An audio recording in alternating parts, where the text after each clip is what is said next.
With this NBA trade deadline approaching on Thursday, February 10th, this is already one of the more crazy trade deadlines in recent memory. We've already had plenty of big trades go down around the NBA. We're going to be talking about those trades in this video today, but we're also going to be talking about what I think has been the biggest NBA trade rumor that has been going down through the past few weeks, which is the rumor that James Harden is likely to be traded for Ben Simmons of the Sixers. There's been so many reports coming out on either side of each argument that it's kind of hard to find out what to believe right now when it comes to terms of if James Harden and Ben Simmons will be traded for each other or not. We're also going to be looking at the potential of that trade and whether or not the Sixers and Nets will actually go through with this trade and swap James Harden for Ben Simmons.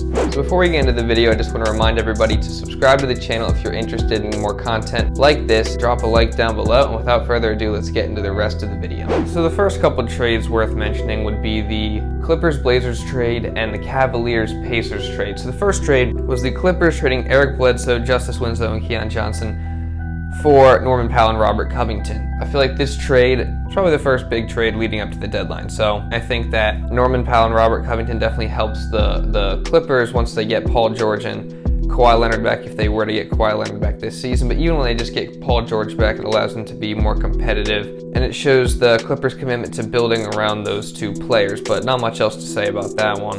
And then the next big trade that really happened leading up to the deadline was the Caris Levert Cavaliers trade, which I thought was really interesting. It seemed for a while that Caris Levert was going to end up in Cleveland. The Cavaliers are an up-and-coming team, one that I think has surprised a lot of people this season, and getting Caris Levert definitely makes them a better team overall, gives them another scorer alongside Darius Garland, and it really just improves their team and could potentially make them even more of a dangerous team in the playoffs. The bigger trades more happened yesterday. So the first big trade that happened yesterday was CJ McCollum getting traded to the New Orleans Pelicans for Josh Hart, Tomas Satoransky, Nickeil Alexander-Walker, and some picks. So that basically shows that the Blazers are going into full rebuild mode or retooling mode. So now that I look at it for the Pelicans, this actually makes more sense than what I initially thought, because they're sitting at 10th in the West. So if they're trying to make a playoff push, they're going to try to get Zion back healthy, and then they'll have Brandon Ingram and CJ McCollum to try to make a push for the playoffs. So I think that's an interesting trade, and I think helps try to build around Zion a little bit more, give him another weapon, especially when it gets to contract time and he has to decide whether he wants to stay in New Orleans or leave. I think that is probably the main goal of this trade, is to keep Zion around and help Zion out a little bit, just to build that team up a little bit. But I think that's an interesting trade for the Pelicans. On the Blazers side, it really shows them going full rebuild. Woj actually tweeted something out that said Portland's plan is to fully reshape their roster around Damian Lillard now.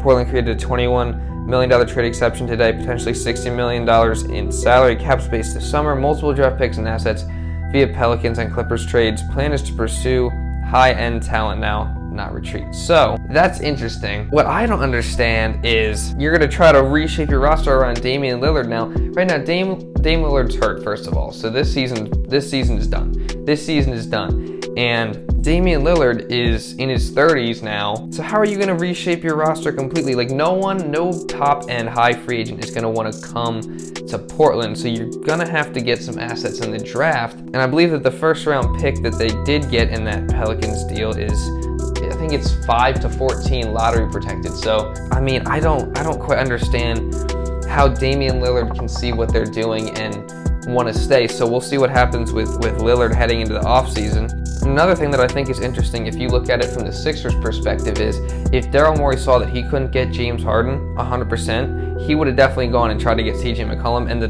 Blazers would have taken that trade, because first of all, Dame Lillard and Ben Simmons would be a pretty deadly combo. But another thing that you have to think about with that is the Blazers would have definitely taken a package with Ben Simmons over a package with Josh Hart and picks. So I think that's really interesting, because I think that shows that the Sixers and Nets really are in discussions, and Daryl Morey still really thinks he can get James Harden, because otherwise he would have definitely pulled the trigger on that CJ McCollum trade, because CJ McCollum is a very, very good player. If Daryl Morey believes he can get James Harden, then I understand why he didn't do that trade. And heading into the offseason, we'll see where Dame Lillard is, because if teams like the Sixers or other teams Maybe the Sixers don't get James Harden at the trade deadline. Maybe they go after Dame Lillard at the end of the season if he's unhappy and wants to leave. Or maybe a team like the Knicks could do a similar thing where they could go after Dame Lillard, or just other teams in general.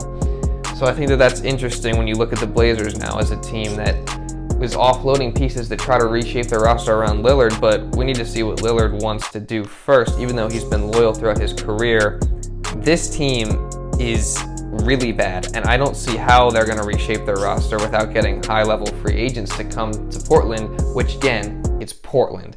So that's going to be a tough sell to get people to come there. So moving on to the next trade, which really did surprise me, was the Pacers and Kings in a trade where the Pacers traded Domantas Sabonis, Jeremy Lamb, and Justin Holiday to the Kings for Tyrese Haliburton, Buddy Hield, and Tristan Thompson. My initial thoughts on this trade: the Kings are stupid. I don't know what else to say about that. The Kings, okay, look, Domantas Sabonis is a very good player. He's 19 and 12 guy, 20 and 12 guy. He's a really, really good player. I just don't get the fit on that team. See, the Kings just traded for Sabonis and also traded away 2 of their 3 best shooters on the team, and now they really only have 1 good shooter on the team, which is Harrison Barnes. So their starting lineup now has De'Aaron Fox, Domantas Sabonis, and Rashawn Holmes in it. I don't see where the fit is. That's a spacing issue.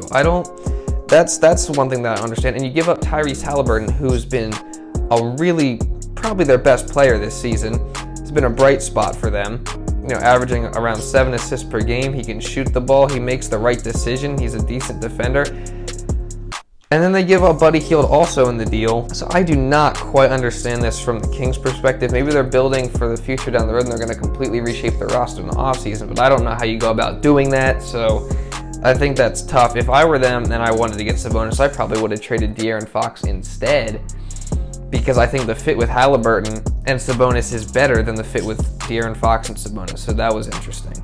For the Pacers, I think that's a really good trade. They're obviously rebuilding, but they get some young pieces. They get Haliburton, and we'll see the Pacers in their rebuild with some of their young talent and trying to build through the draft. So that's, I think, a good trade for them. And now we get to the big trade that everyone, including myself, really, really wants to see, which is the James Harden for Ben Simmons trade. Start out, I already made a video about this. My thoughts: I think it would be a great trade for both teams. I think the fit is much better with the swap. I think James Harden and Joel Embiid fit really well, and I think that makes the Sixers a championship contender. And I think Ben Simmons going to the Nets is also a good fit for them. They get a good defender, they get a great playmaker, and a guy that can run in transition and find open guys. Meanwhile, Kevin Durant and Kyrie are still the main guys that are going to have the ball in their hands in the fourth quarter, so Ben Simmons isn't forced to have to be a scorer then. So I think it's a good trade for both teams. There's been so many conflicting reports about it, though. There's been so many conflicting reports going either way. So there's some that are saying it's unlikely that Simmons will be traded before the deadline. It's unlikely that this trade would happen. Obviously, Steve Nash has come out and said that there's, James Harden's committed to Brooklyn. This is where he wants to be, and he's going to stay. And they're not trading him. Steve Nash shot that all down. But I wouldn't 100% believe what Steve Nash says, because that's what he has to say, because he's the coach of the Nets. What do you expect him to say? Yeah, we're going to trade James Harden for Ben Simmons. No, he's not going to say that, because what if that doesn't happen, and then he looks like really bad, and then, that's just, he's not going to say something controversial or something like that. So don't take what Steve Nash says 100% seriously. And then there's other things coming out that says that the Sixers and Nets have been in discussions. So Brian Windhorst went on ESPN yesterday and said that they're definitely in negotiations. No matter what you hear, everything you hear is a negotiation. All the stuff coming out, either side, it's all a negotiation tactic. And they're definitely talking about the trade, and that there's one thing that each side is looking for. So the thing that the Nets are looking at is what they can get in addition to Ben Simmons. So they're looking at players like Matisse Thybulle, Seth Curry, Danny Green, or some picks. So that's what they're looking at. I've heard that Seth Curry is someone that really interests the Nets. And if the Sixers were to throw him into a deal, that would make it a lot easier to get done. But on the Sixers side, they're looking at the fact that they would not just be trading for James Harden this year, but they'd have to pay him a ton of money when he's 33 and has had hamstring issues the past couple seasons. So both sides are looking at that and seeing the risk reward for that. So I'm a Sixers fan. I would trade Seth Curry and Ben Simmons to get James Harden. I would prefer to not trade Seth Curry, but if I had to get the deal done, I would definitely do it. My preferred trade would be like a trade that involves like Danny Green and then a couple picks. So we'll see if that sort of thing gets done. But if I have to trade Seth Curry or Matisse Thybulle, even Matisse Thybulle, which it'd be really tough to give him up. I mean, especially since you're losing probably your definite two best perimeter defenders on the team in Ben Simmons and Matisse Thybulle. Even though Ben Simmons hasn't played this season at all, I think I would still do it because I think getting James Harden makes the Sixers a championship contender. But Brian Windhorst has said that no matter what you hear, the discussions are happening between the Sixers and Nets to see if there's a trade for Ben Simmons and James Harden. So what trades do you guys think will happen leading up to Thursday's trade deadline? If you did enjoy the video, please subscribe for more videos just like this. And drop a like down below. Check out some of my other content that'll be on the screen right here. That's pretty much all I got for this video, so thank you all so much for watching, and I'll see you in the next video.